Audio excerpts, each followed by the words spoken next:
We've had a lot of diverse perspectives and a lot of great information presented to us this morning. You're probably wondering, how do I begin to navigate and run that stuff all together? Well, it's important to know that you're not alone through this, and your CCOs, regardless of where you may be in the state of Oregon, can help be a resource for you to navigate that. To just give you a little bit of information about how we can help support you through this journey of trying to improve treatment for AUD, I'd like to introduce Stacy Andoniadis. She is CareOregon's program manager for medication for addictions. And she's got some great insights and a lot of practical advice on how we can help you. Stacy, take it from there. Hi, my name is Stacy Andoniadis, and I'm the program manager for medication for addictions at CareOregon. And I'm going to talk a little bit about how your CCO can support the work you're doing around alcohol use disorders. We are going to talk a little bit about how CareOregon supports a continuum of evidence-based SUD services, go through some options for implementing the ideas that you've heard today, and talk a little bit about how population health data can help drive the interventions that you choose in your organization or clinic. So at CareOregon, we think it's really important to work together with our communities to address alcohol use disorder and other substance use disorders. And we do this in a variety of ways. We offer learning collaboratives and various learning opportunities like the Meds Ed. We partner with our community to improve the capacity of services to ensure that we are matching the need that our patients are having and our members are having. We work continuously to strengthen partnerships and referral pathways, and we use population health data to inform our decisions and interventions. So at CareOregon, we feel that in order to support and implement a continuum of care, we need to have a shared vision and goals, and that's both internal and externally. So we share with our partners and our community that we have the intention to build capacity to treat alcohol use disorder within both the physical and behavioral health settings. We support our providers and programs through training and education, consultation, patient pathways. And we think it's really important to articulate a regional network of SUD and AUD access points and recovery supports. One of the most important areas of focus for us is giving attention to transitions of care. We want to ensure that when our patients arrive and our members arrive in the emergency department or the inpatient setting, that we have a care team or a case manager that's able to help transition them to a service or a treatment facility or back to primary care to increase their retention in services. And we do that in several different ways, one of which is regional care teams, which I'll touch on later, and by partnering with other case managers and county care teams. It's really important that when we determine interventions that we are discussing with our community so we understand the need. This is the foundation of our work around alcohol use disorder and other substance use disorders. We ensure to take our time to evaluate and listen to what is happening in our region and understand why is it happening.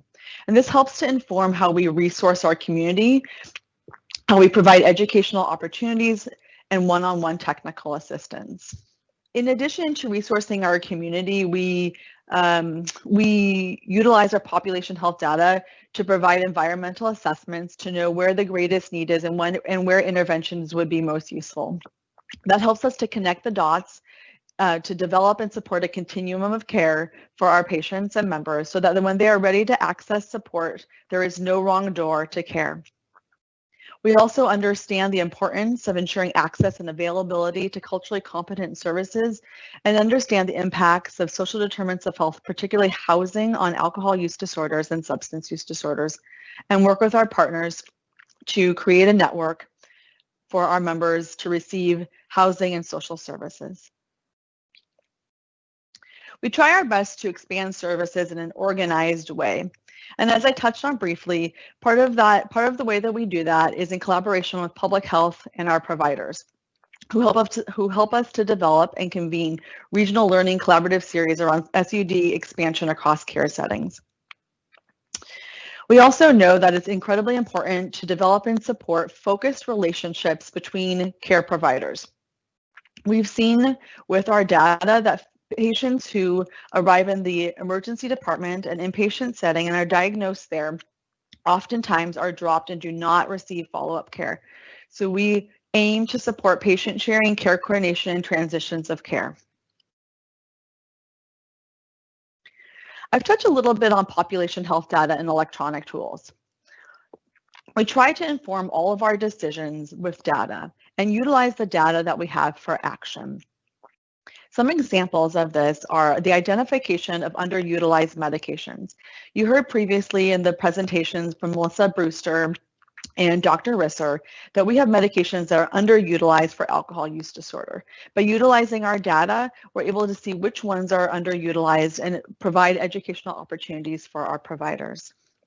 We're also able to analyze where diagnoses happen and where follow-up does happen and where it is dropped, which can inform potential gaps in care and opportunities for improvement.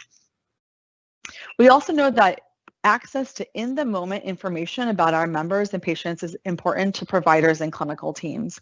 So we provide technical assistance in regards to the collective medical platform. This is a tool that helps our clinics and providers have in-the-moment information for when their patients access the emergency department or inpatient setting.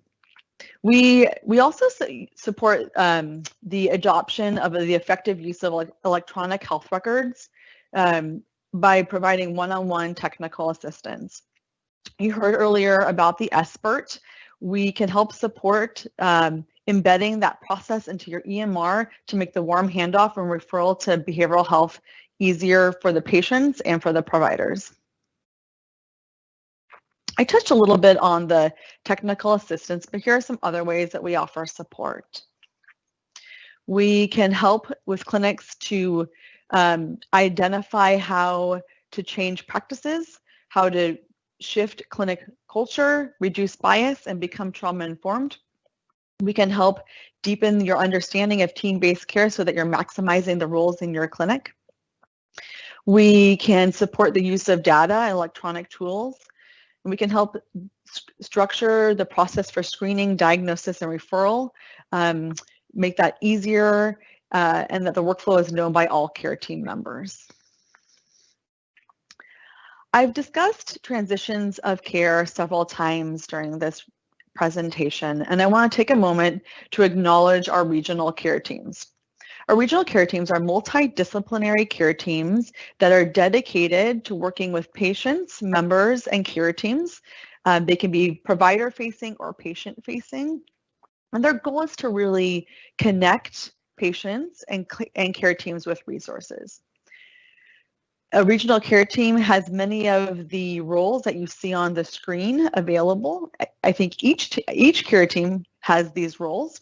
So if you had a patient that needed support or a provider who needed to know how to access housing resources, we would encourage calling and connecting with your regional care team.